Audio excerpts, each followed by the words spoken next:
el día 15 de junio de 1977, en tercera cámara. Esta es en realidad de verdad una cátedra de tercera cámara. Es conveniente que los hermanos entiendan bien. En realidad de verdad,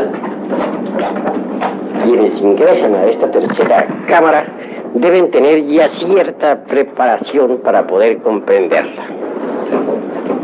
Algunas veces se me ha insinuado la idea de hacerla más sencilla y al alcance de todos. No hay necesidad de eso. Más sencilla tenemos las de segunda cámara y las de primera, y también las de antecámara. Quienes vengan aquí a esta tercera cámara, advierto, tienen que tener la preparación para entenderla. Porque aquí se habla, dijéramos, en forma de una enseñanza de tipo superior. Bien, después de este preámbulo vamos a comenzar nuestra tercera cámara. Ante todo, mis caros hermanos, hay un punto muy importante que expuse en Guadalajara y que también lo expuse en Durango. Quiero referirme a la cuestión del concepto materia. Obviamente, decía y dije en todas esas cátedras que la materia es algo que los materialistas no conocen. Es incuestionable que resulta demasiado empírico llamar materia a todo por igual. Podríamos afirmar en forma enfática que materia es un pedazo de hierro. ¿Qué diríamos entonces del cobre, de la plata, del oro, del platino, de un pedazo de algodón o de un pedazo de hielo? ¿Sería eso materia también?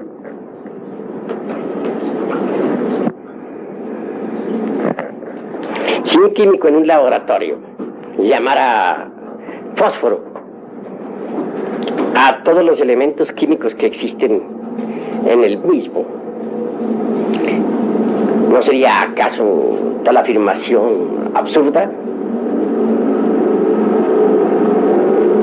No menos absurdo resulta denominar materia a cualquier elemento, a cualquier sustancia, per se, es decir, por sí. Quienes así proceden son empíricos, pero no científicos en el sentido trascendental de la palabra.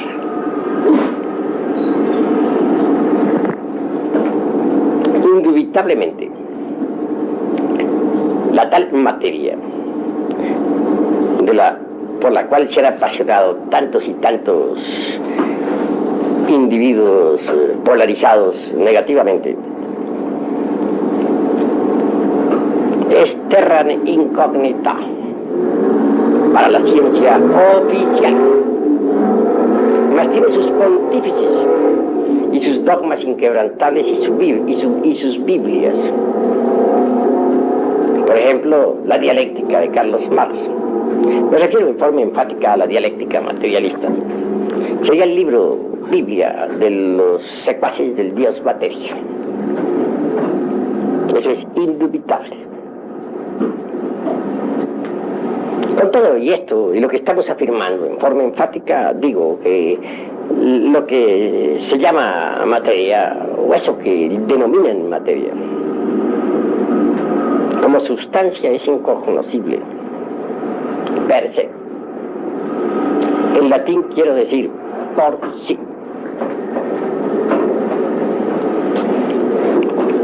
Claro que los fanáticos de la dialéctica materialista,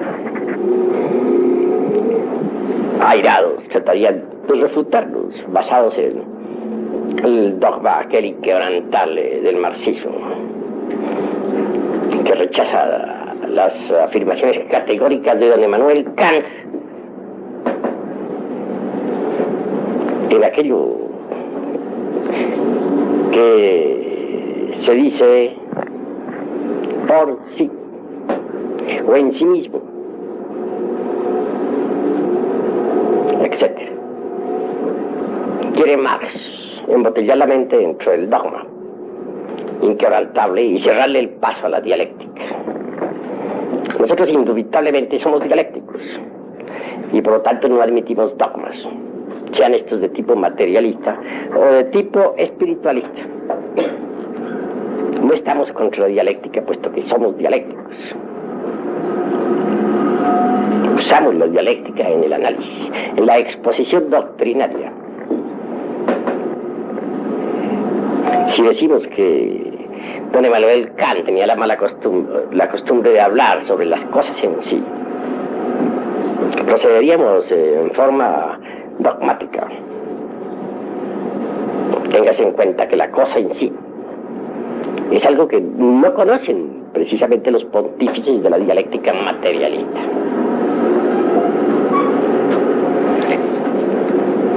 Andando pues por este camino de las disquisiciones filosóficas, entramos en terrenos verdaderamente sorprendentes. Los llamados secuaces del materialismo dialéctico ciertamente no tienen sino una clave para interpretar la naturaleza. Los gnósticos somos diferentes. Tenemos 7 claves y por ello en el terreno tanto inductivo como deductivo relacionado con la investigación llevamos una ventaja sorprendente al dogmatismo materialista. Todavía hay reaccionarios por ahí que piensan que más allá de la velocidad de la luz no es posible la existencia de ningún átomo. Esto nos huele a clerigalía de tipo materialista,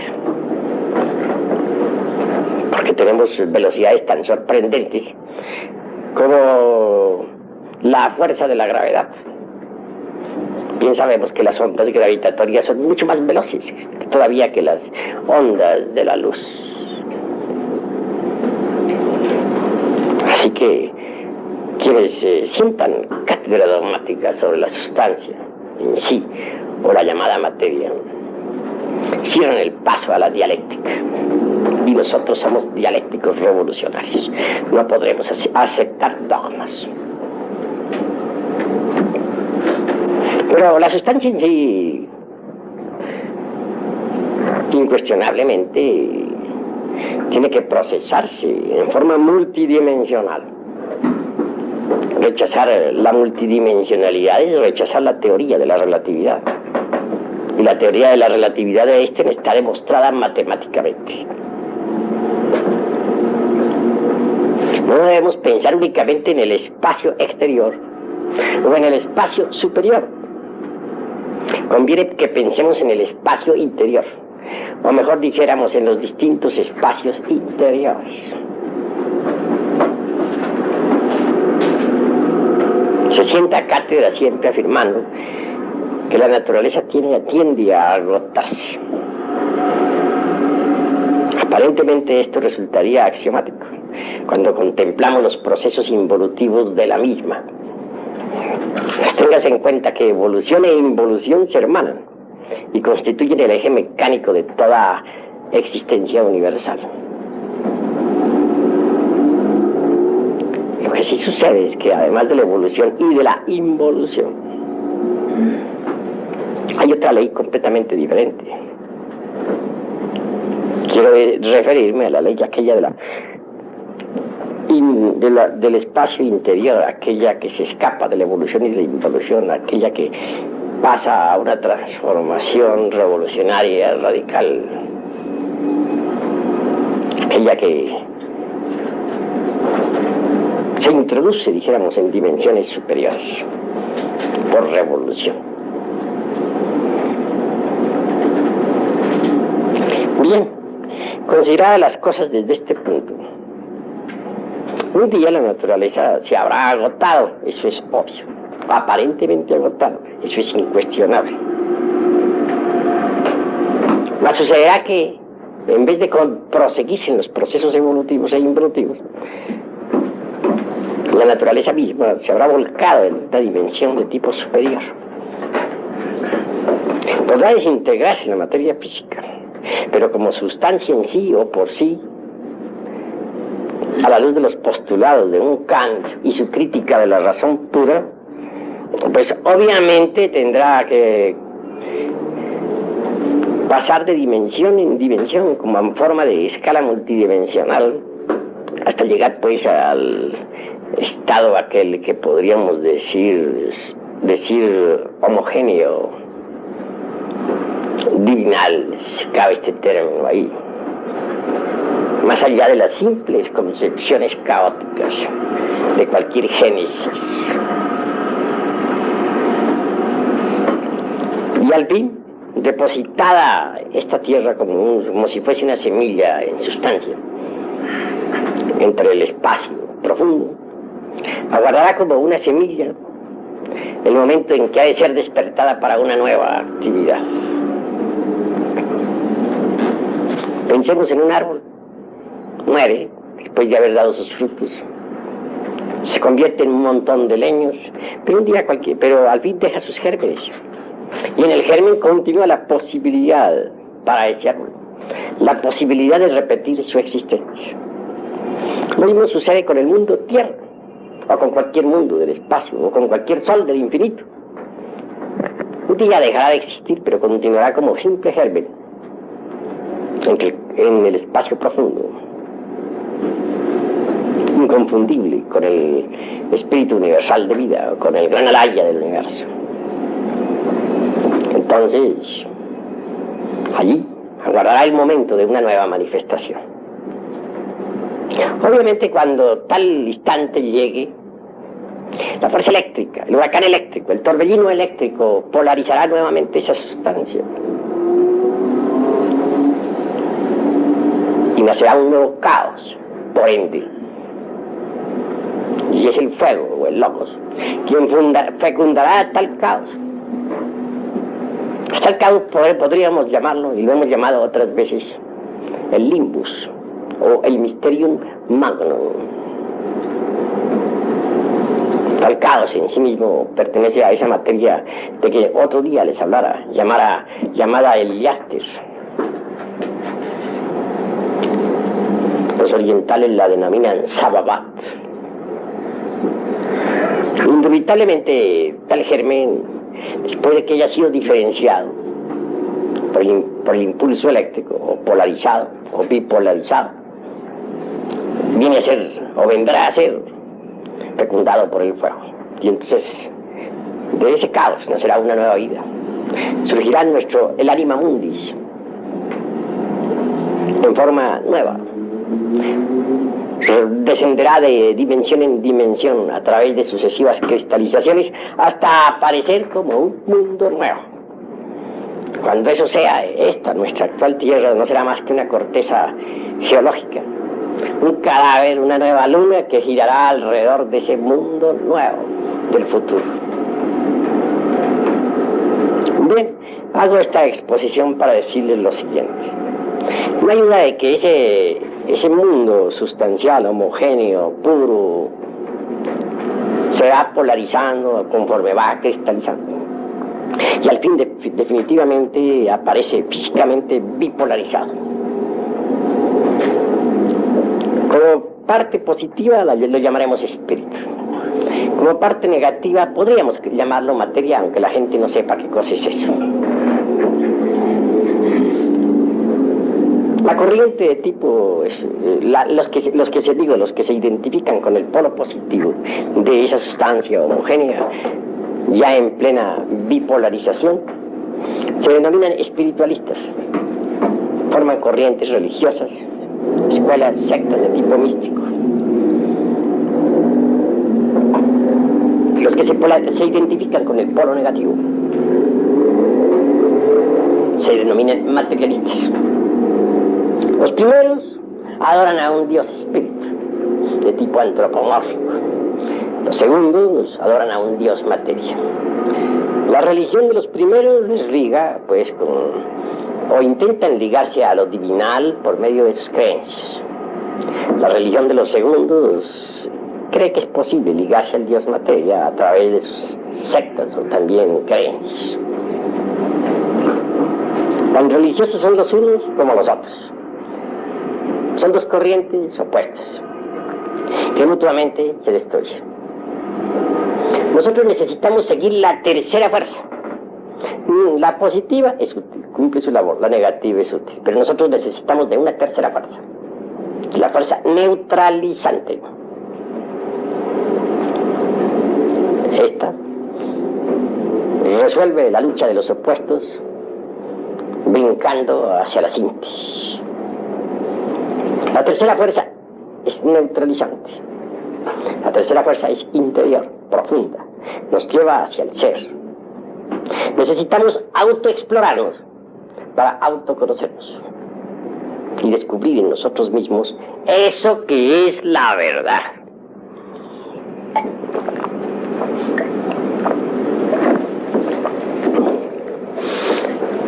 Los espiritualistas creen en un Dios antropomórfico.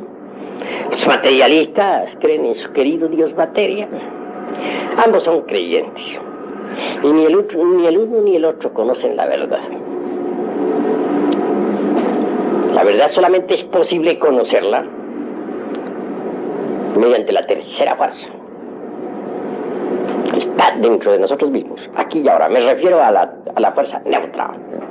Esta nos llevará, pues, mediante la exploración íntima, psicológica, hasta la experiencia vívida de eso que está más allá del cuerpo, de los afectos y de la mente, de eso que es la verdad. Ni los espiritualistas ni los materialistas conocen la verdad. Gnosis es una palabra que significa conocimiento, sabiduría. Es la sabiduría, la sofía, la que nosotros necesitamos. Y no la encontraremos fuera de sí mismos, sino dentro de sí mismos. Necesitamos apartarnos de las corrientes de la extrema derecha y de la izquierda, extrema izquierda, y marchar por la revolución del centro, profundamente hacia adentro, para experimentar lo real. Necesitamos autoconocernos. Solo así es posible llegar a la experiencia verdadera de eso que está más allá del tiempo. Así pues, olvidando las luchas y conflictos que hay entre la extrema derecha y la extrema izquierda, nos autoexploraremos en forma directa para autoconocernos y descubrir mediante la experiencia real eso que no conocen los secuaces de las diversas escuelas de derecha e izquierda. La verdad. El gran Kabir Yeshua Ben Pandira dijo: conoced la verdad y ella os hará libres. Solo la experiencia mística de la verdad, gracias, puede darnos realmente la auténtica libertad. Por lo tanto, urge autoexplorarnos. Ante todo, ¿cómo podríamos llegar nosotros a la experiencia de lo real si no nos hemos conocido a sí mismos? Escrito está: no se te ipso. Así escribió Tales de Mileto tal frase en el frontispicio del templo. Necesitamos conocernos profundamente a sí mismos y en todos los niveles de la mente. En cierta ocasión platicaba yo con un señor de mostachos retorcidos. Me decía él que a sí mismo se conocía. Le dije: señor, si usted se conoce a sí mismo, dígame, ¿cuántos átomos tiene un pelo de su bigote? El hombre se quedó estupefacto, sudó frío. Dijo: no lo sé. Le dije: pero si no conoce un simple pelo de su bigote, ¿cómo se va a conocer totalmente a sí mismo? Realmente no pudo él, de forma alguna, rechazar lo que le dije. Él hubiera querido, naturalmente, refutarme ante el veredicto solemne de la conciencia pública. Pero ciertamente el argumento era, dijéramos, convincente, y en modo alguno podía él rechazarlo. Tales de Mileto fue ante todo, pues, un gran iniciado en la Grecia antigua. Fue alguien que descolló por su sapiencia. Le han denominado, pues, el filósofo del fuego, porque realmente él profundizó muchísimo en la sapiencia del fuego. Él logró llegar donde muchos todavía no han llegado. El fuego es algo que hoy en día, dijéramos, es desconocido para la humanidad. Lo utilizan, como utilizan la electricidad, pero nadie puede decir qué cosa es el fuego. Permanece siendo todavía ignorado completamente. Bueno, continuando con esta cuestión, con esta disquisición, les diré lo siguiente. Antes que todo, es urgente, inaplazable, impostergable, como ya les había dicho en otra reunión, cambiar nuestra forma de pensar, aprender a pensar en forma nueva, forma distinta. Porque la gnosis es un conocimiento que, a pesar de ser tan antiguo, es nuevo. Y escrito está en el Evangelio crístico: nadie echa vino nuevo en odre viejo, porque el vino nuevo, y así está escrito, destruiría al odre viejo. También se ha dicho en el Evangelio crístico: nadie pondría o cortaría un pedazo de tela de un traje nuevo para remendar un traje viejo que ya no sirve, un traje inútil. Sería absurdo en todo sentido hacer una cosa así. Piensen ustedes lo que significaría, por ejemplo, que cortar un pedazo de un traje nuevo para remendar un traje viejo. Eso es absurdo en un 100%. Así que, en realidad, de verdad, mis queridos hermanos, necesitamos nosotros aprender a pensar en forma completamente nueva. Se necesita una transformación mental. Pero bueno, ahondemos un poco más. Existen 4 clases de conciencia, o 4 estados de conciencia que conviene que ustedes lo entiendan profundamente. El primero es el de la persona que está profundamente dormida en su cama. En estas circunstancias el ego ambula, anda fuera del cuerpo físico, pero completamente inconsciente, en estado de coma. Es bueno entender que los difuntos, después de que dejan el cuerpo físico, viven en los mundos internos con la conciencia completamente dormida. Por lo común andan soñando, por inconscientes, en forma completa, íntegra, unitotal. Lo mismo sucede en esa pequeña muerte que es la del cuerpo físico, que es el sueño ordinario. Mientras el cuerpo físico duerme, el ego ambula, inconsciente, dormido. El segundo estado es el del llamado estado de vigilia.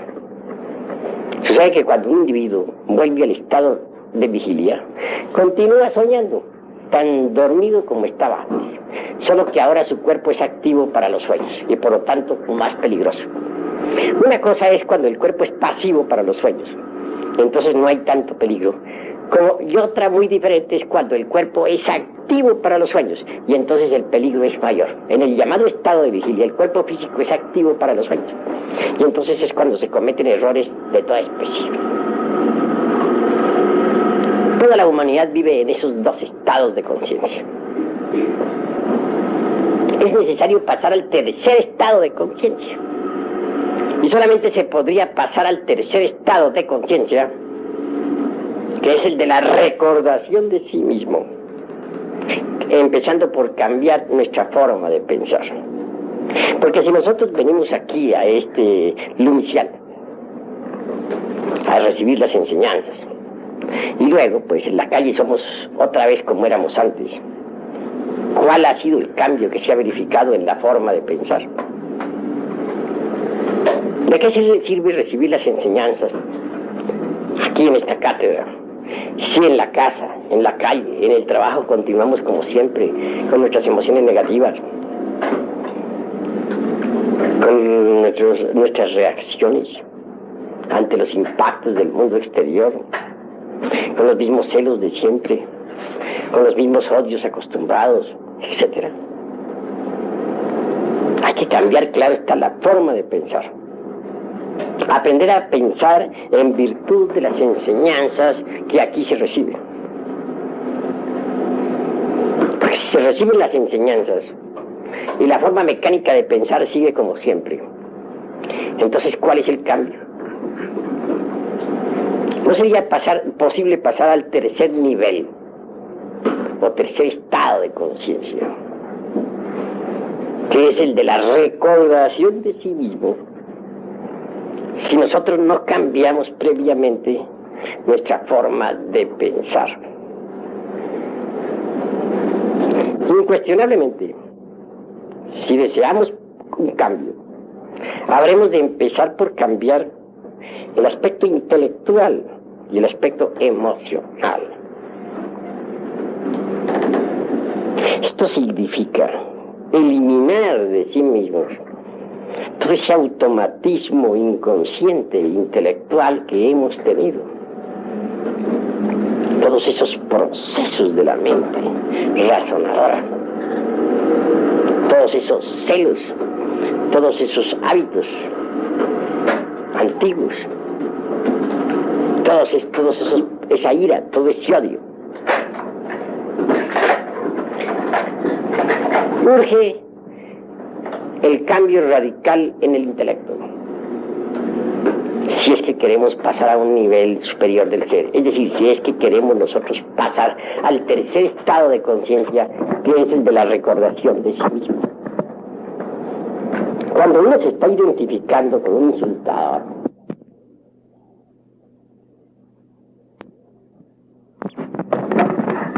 continúa uno aquí en ese momento, continúa uno, en esos instantes, pensando como antes. Si antes lo insultaban, él insultaba. Si le pegaban, pegaba. Obviamente está continuando en la misma forma. No ha cambiado su forma de pensar. Si un hombre está celoso, está celando a su mujer, después de haber venido aquí a recibir las enseñanzas, pues no ha cambiado. Sencillamente carga la gnosis en su memoria como un adorno más, como cuando uno se pone un traje nuevo, pero en su forma de pensar sigue siendo el mismo. Cuando uno está lleno de lujurias, pues no ha cambiado, sigue siendo lo que era antes. ¿Cómo podría entonces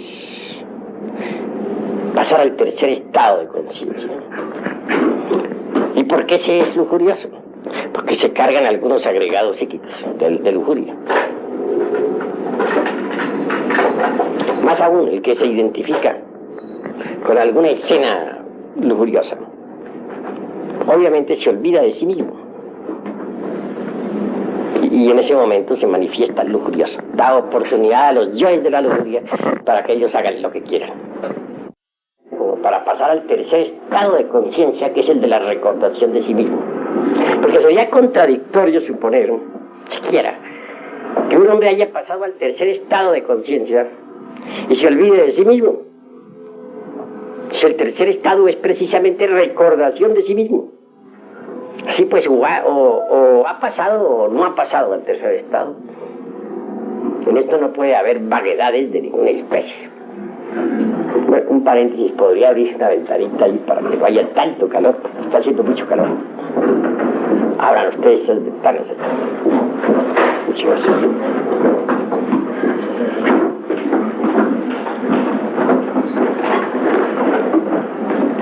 Bien, hermanos, y prosigamos nosotros aquí con estas disquisiciones. Hay que trabajar el centro intelectual y también el centro emocional. No hay duda de que las emociones negativas nos vuelven mentirosos, como ya les había dicho a ustedes en alguna ocasión. Las emociones negativas nos tornan violentos. Las emociones negativas hacen que nos olvidemos de sí mismos. Un individuo, por ejemplo, celoso, llevado de la emoción negativa de los celos, pues se vuelve violento, puede matar a otro y en consecuencia ir a la cárcel, puede tratar mal a su mujer, tal vez injustamente, etcétera. De manera que las emociones negativas pueden convertirlo en un calumniador, falso, en violento, en perverso. Pero es muy difícil, en verdad, poder controlar las emociones negativas. Un momento estamos tranquilos, puede que al siguiente momento no lo estemos. Supongamos que estemos aquí muy en santa paz, escuchando esta cátedra, y de pronto alguien nos trae una noticia. Nos dicen que un pariente o un hermano de nosotros ha sido fuertemente golpeado por fulano de tal que le pegó un balazo, o que le pegaron un balazo. Claro, si no tenemos control sobre sí mismos, salimos como locos. Abandonamos aquí de inmediato lumicial, protestamos en nuestro interior, nos encontramos a alguien en la calle, le contamos rápidamente lo que sucedió, y puede darse que el caso de que al llegar al lugar donde se dice acaeció la tragedia, nada pasa, era una falsa alarma. Entonces, ¿qué sucedió? Lo uno, abandonamos la cátedra, lo otro, calumniamos a alguien, lo otro, asumimos actitudes violentas, y lo otro, que fue lo peor, pues fortificamos los yoes que tenemos en la parte negativa del centro emocional, en vez de desintegrarlos. Vean ustedes cuánto daño pueden hacernos las emociones negativas. Por una emoción negativa podemos volvernos asesinos, por una emoción negativa podemos volvernos perversos, por una emoción negativa podemos nosotros calumniar al prójimo, por una emoción negativa podemos nosotros levantar falsos juicios sobre nuestro mejor amigo, etcétera. Sin embargo, tenemos esa marcada tendencia a dejarnos llevar siempre de las emociones negativas. No hemos aprendido a ser austeros, impávidos, serenos, mesurados. Así que introducir la gnosis en nuestra forma de pensar para cambiar, e introducirla en el centro emocional, cuesta un poco de trabajo. Pero si nosotros pensamos en lo que son los centros de la máquina orgánica, por ejemplo, el centro intelectual tiene algo del centro motor y algo del centro del movimiento. ¿Cómo podríamos nosotros conseguir que el centro emocional inferior quede bajo control total? Si decimos voy a tener fuerza de la voluntad, no me voy a dejar llevar de emociones violentas, negativas en ningún momento, puede ser que a las primeras de cambio fallemos terriblemente. Entonces necesitamos introducir la dosis aquí, en la mente, sentir la emoción superior que produce la gnosis, y el poquito de voluntad que hayamos adquirido, nuestra gnosis y la emoción superior nos permitirá controlar completamente a las emociones inferiores y negativas.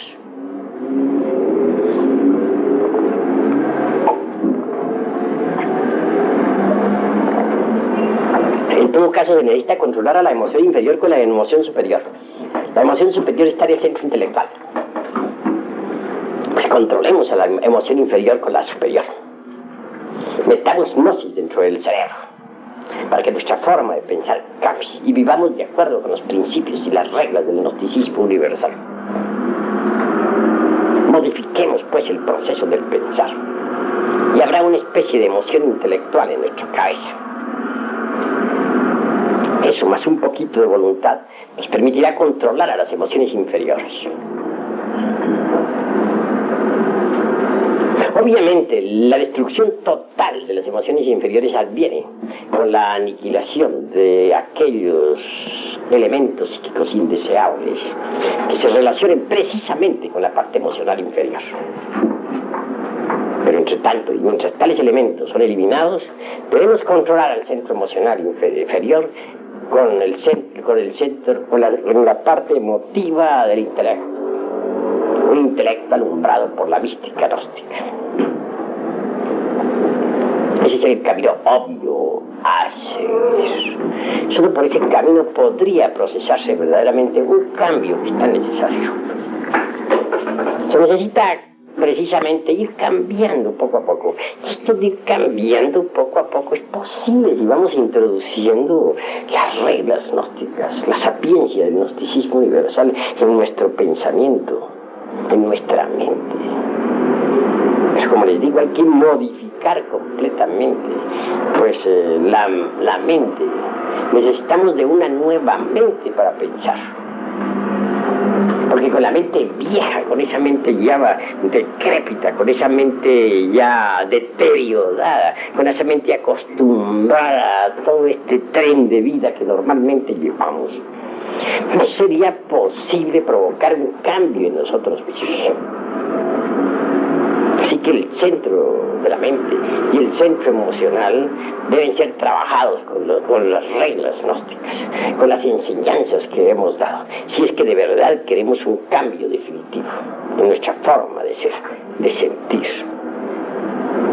Necesitamos pensar en forma nueva, sentir en forma nueva, obrar en forma nueva.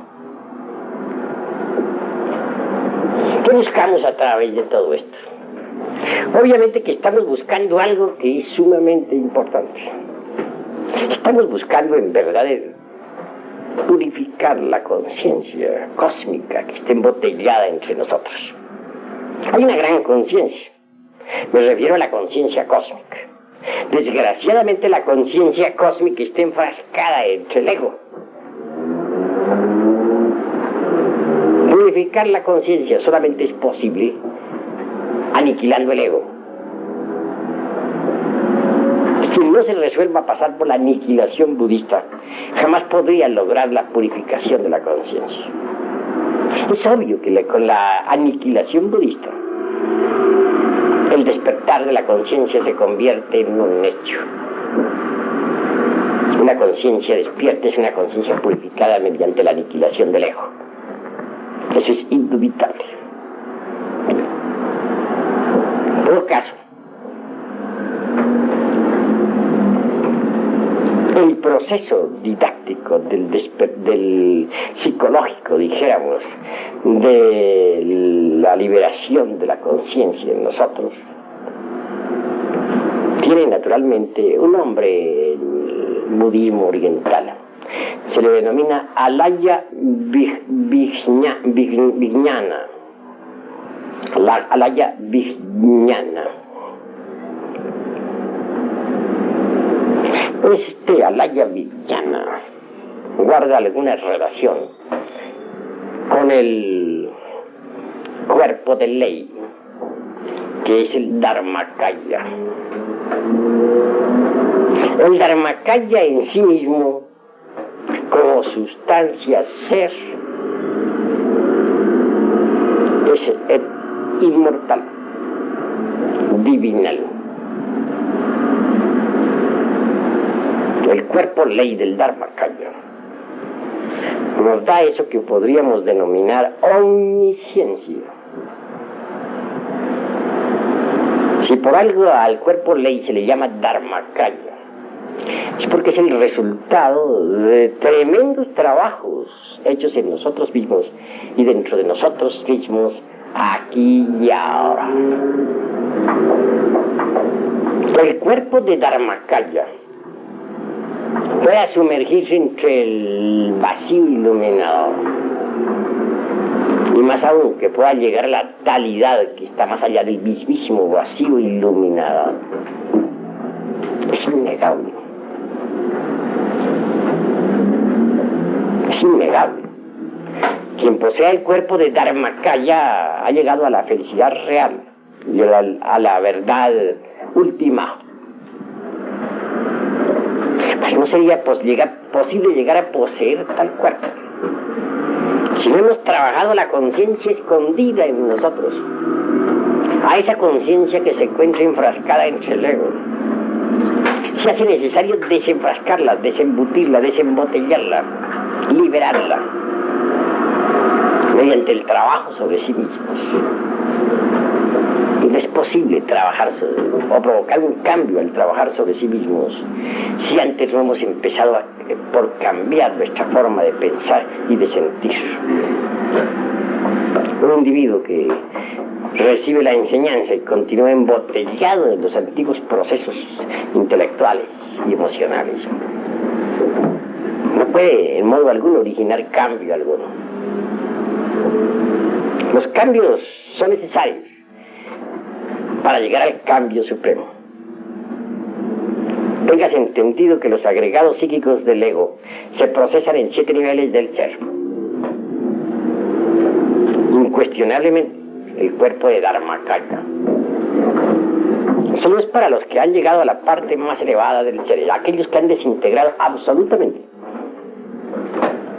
todos los agregados psíquicos o todos los elementos inhumanos que existen en los 7 niveles del ser. Solo un individuo así puede tener el cuerpo del Dharmakaya. Pues hay que hacer una plena diferenciación entre lo que es en realidad de verdad el alaya vijnana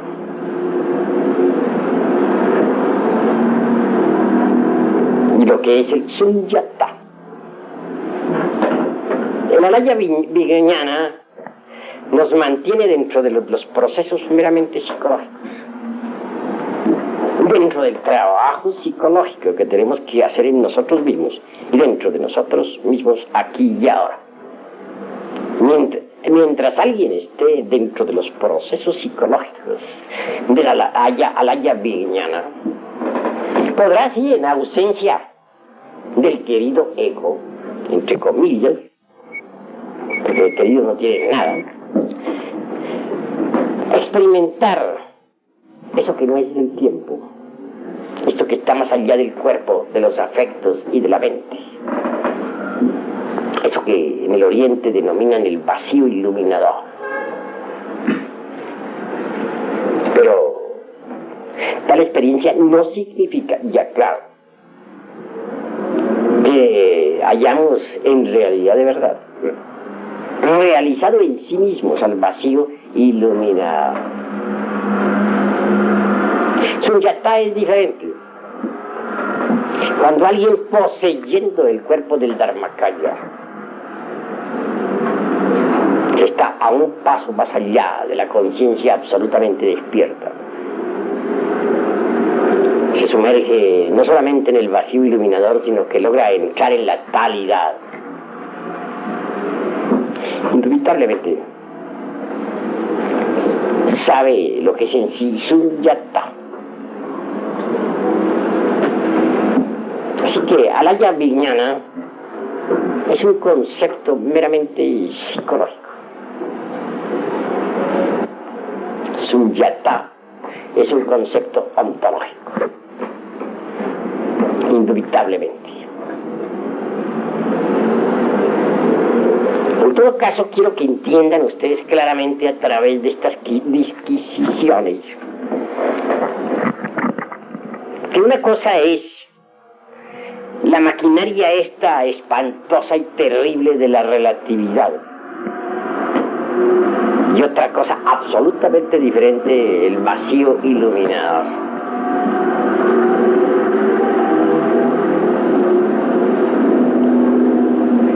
Mientras la mente lógica continúe con sus confrontaciones dentro de esta maquinaria terrible de la relatividad,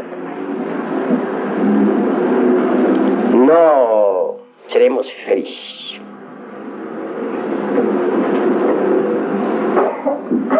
Pensemos en que una cosa es el concepto psicológico, como alaya vijnana, y otra cosa es el concepto ontológico de sunyata. La mente, la conciencia embotellada en las confrontaciones lógicas de la teoría de la relatividad,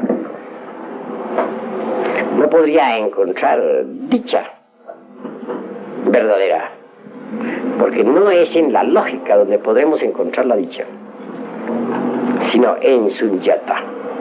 Cuando uno distingue, pues, al concepto psicológico del concepto ontológico, podría pensar tal vez en lo que es lo epistológico, o en la epistología, o en el pensar en pensar epistológicamente. Llegar pues a desligarse, a zafarse de dentro del pensamiento lógico, para reposar pues en el vacío iluminador, es el máximo anhelo que tenemos. Pero claro, yo ya estoy definiendo metas, de que mientras nosotros estemos embotellados en las confrontaciones lógicas, no podremos de verdad saber qué cosa es el sunyata, porque alaya vijnana no es sunyata. En forma similar diría lo siguiente: les he enseñado a ustedes lo que es la meditación. Les he dicho que, por ejemplo, nosotros en vida podemos experimentar eso que no es del tiempo, en ausencia del ego. Hasta les he dado un mantra para que trabajen con él. Eso es obvio. Un día cualquiera podrían ustedes llegar a esa dicha. Porque si la conciencia está puesta en una cantina, allí estaremos nosotros. Si la conciencia está en la plaza del Zócalo de México, allí estaremos nosotros. Y si depositamos la conciencia entre el vacío iluminador, allí estaremos nosotros. Eso es obvio. Pero antes de llegar a la experiencia del vacío iluminador, aspiramos nosotros, naturalmente, y trabajamos. Eso es claro. Estamos, dijéramos, dentro del mundo de las confrontaciones lógicas. Pero una cosa es el vacío iluminador como concepto, y otra cosa es el vacío iluminador como experiencia. Ustedes pueden vaciar la mente de toda clase de pensamientos, por ejemplo, para hacer el vacío en la mente, el vacío total, el cero radical, absoluto. Si lo pueden, si lo quieren, pueden. Pero mientras existe en la mente durante la meditación la idea de que ustedes quieren el vacío iluminador, entonces el vacío continúa siendo para ustedes un concepto, y nada más que un concepto. Se están procesando estrictamente dentro de la alaya vijnana. El día que ustedes logren el vacío del vacío en su propia mente, que no es la nada como piensan muchos ignorantes ilustrados que nos critican, entonces en verdad habrán conseguido ciertamente y en forma directa la experiencia de eso que está más allá del cuerpo, de los afectos y de la mente. Pero mientras el vacío continúe en ustedes como un simple concepto al cual, o como un anhelo, o como una idea, o como algo a lo cual ustedes aspiran, pues no lo experimentarán. Pero cuando lleguen ustedes al vacío del vacío, en que ya ni siquiera, ni remotamente, dijéramos, se acuerdan de que están meditando, sino que en verdad se han hecho el vacío y se han olvidado de la idea del vacío, que es diferente. Entonces habrán experimentado el sunyata. Bueno, ¿qué es lo que quiero con todas estas disquisiciones hoy en día, aquí ante ustedes? Que por ahora, como no es posible que ustedes puedan sumergirse entre el seno del vacío iluminador, pues por lo menos siquiera sepan en qué punto se encuentran. En realidad, de verdad, ustedes se encuentran, hablando epistemológicamente, en alaya vijnana, trabajando por lograr un día, mediante la aniquilación budista, la liberación final en sunyata.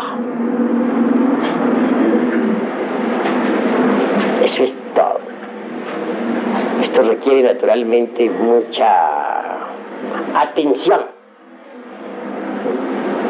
porque queremos en verdad que todos logren un día tal aniquilación y que salgan de lo meramente conceptual para entrar en la experiencia de lo real.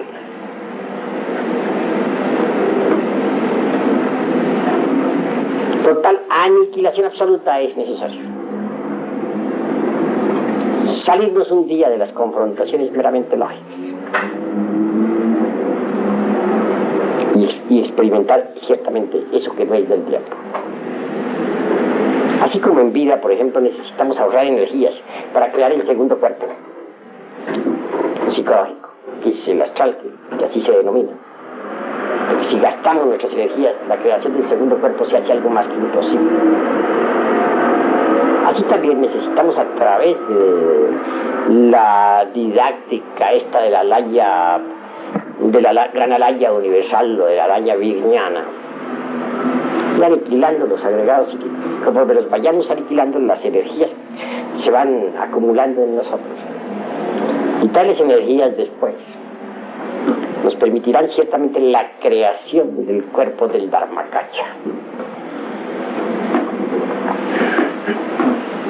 Aquellos que piensen en el cuerpo de Dharmakaya como ego sustancia marchan por el camino más equivocado que se haya conocido. No es posible llegar a crear el cuerpo del Dharmakaya cuando se tiene el ego vivo.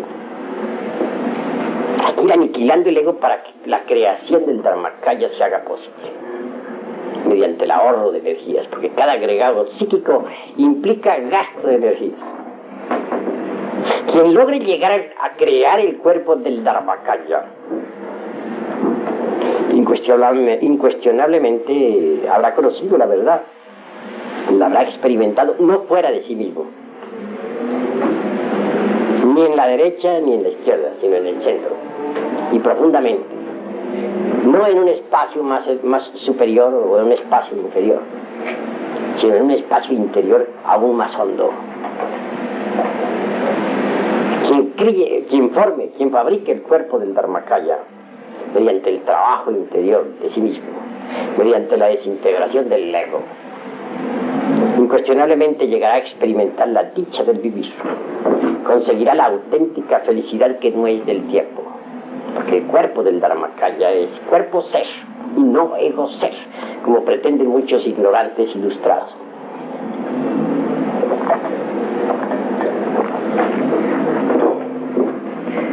Así, mis queridos amigos, me parece pues que en vez de inclinarnos nosotros ya hacia la corriente de la derecha, ya hacia la corriente de la izquierda, apelemos a la fuerza neutralizante, a la tercera fuerza, que está dentro de nosotros, porque esta nos permitirá llegar a la síntesis, a la liberación final, a la verdad última, que la creación del cuerpo del Dharmakaya en cada uno de nosotros.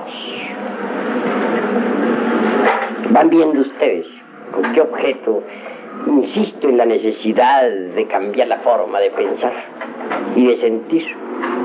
Tiene un solo objeto: provocar un cambio interior de fondo mediante el trabajo esotérico, gnóstico, crístico. Y a medida que ese cambio se vaya verificando, nos iremos acercando más y más a la dicha de los Dharmakayas. En última síntesis, anhelo que cada uno de los aquí presentes, trabajando sobre sí mismo, fabrique así interiormente, muy hondamente, el cuerpo del Dharmakaya. Hasta aquí pues esta cátedra, más quedan abiertas las puertas en este momento para las preguntas que ustedes han de hacer. Así pues pedimos a los hermanos que hagan sus preguntas, ¿no? Espero que no me vayan a salir con preguntas de segunda cámara, ni de primera cámara, ni de antecámara. No se olviden que estamos en tercera cámara y las preguntas deben estar a la altura. Allí pues el que quiera preguntar, pregunte con la más entera libertad. A ver, hermano.